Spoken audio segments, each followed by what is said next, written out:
Yeah, but I wouldn't, I would also give Bush and Condoleezza Rice and Rumsfeld and Wolfowitz their due. I mean, this was a plan long in the works, of course, and, for most American public policy, U.S. government public policy, there's very little shyness about the fact of needing to go to war in the Middle East to acquire oil.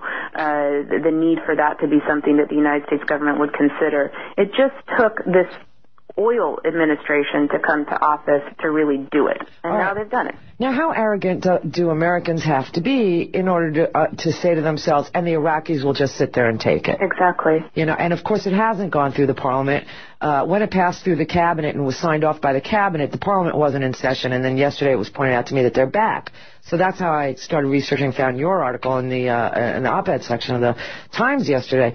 But truly, the parliament doesn't want this either. The Iraqi people have not even seen a draft of this in English yet, have they?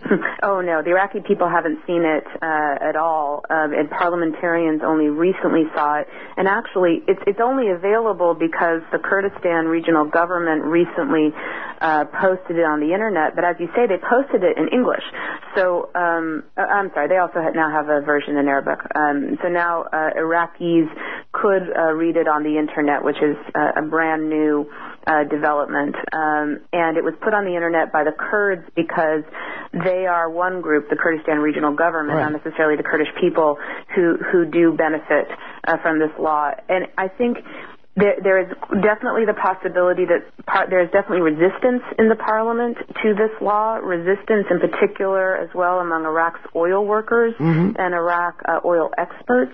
There is a desperate call from Iraq for support, meaning particularly people in the United States and people in Britain, to emphasize to their governments, our government, that we refuse to put pressure on the Iraqis to pass a law that is not in their benefit. And right now it is the external pressure being applied by the Bush administration and our military that is really the driving force behind this law. Well, this is a political question. I don't mean you're an analyst, but honestly, how could you ask the Iraqi people to vote in their own best interest or vote against their own best interest, which is their prerogative in a democracy, if they've not even seen the law that they would be endorsing or rejecting? And, just people don't understand Iraq has trade unions, and the oil workers in Iraq are union, and they're against it.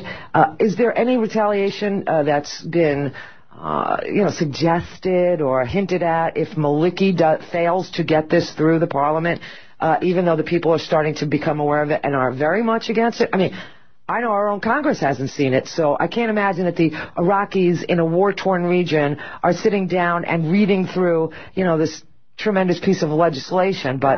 absolutely not. I mean, it's a 40-page legal document, very difficult to understand, even if one did have access to the Internet and the time, as you say, in the middle of a war, to sit down and read it. The al-Maliki has actually recently made public that he is very much afraid that the Bush administration is going to withdraw its support for al-Maliki if he doesn't pass this law by Now, what do you think that means? Because I've seen that too. What does that mean? We'll withdraw our support for you, Mr. Maliki? What does that mean to a guy? We already replaced one prime minister. Remember, al-Maliki was the second. Jafari. Who else do we have? We have more than one. We've appointed several. Yeah. But there was a quote-unquote popular election. Yeah, we had Alawi, right? Didn't he win that? No, Alawi was the first one that we appointed. Alawi was a former CIA operative who we appointed prime minister. But al-Maliki, I think the most important thing to understand about the Iraqi government right now is it is not a popularly elected government. The elections that took place under martial law. The candidates' names were not on the ballot, were not publicly known until literally the day of the election because the candidates were so afraid of assassination. The Sunnis completely boycotted the election. People voted in the election for the honor and the privilege of finally getting to vote. But it wasn't because true democracy was being exercised. And in fact, almost every international group that monitors elections said that it was not a valid election, one of the most important reasons being that no international monitors were even able to be in the country to monitor the elections. But they had purple fingers. But they all had purple fingers. So that means the parliament is also not well representative of the Iraqi public, and the cabinet is certainly not representative of the Iraqi public, and they are supported, in fact, by the presence of the occupation. And al-Maliki is supported in his position by the military presence and support of the Bush administration.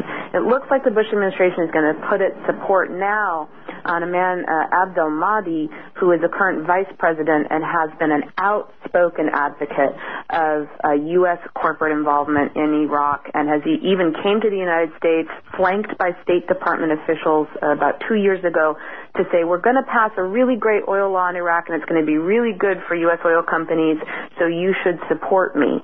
And he has been trying to be the voice of the United States in Iraq for years. Well, listen, I'm out of time, but you keep writing, I'll keep promoting and putting your pieces on my website. Antonia Juhasz, you are an energy analyst, right? Not like Vera Louis.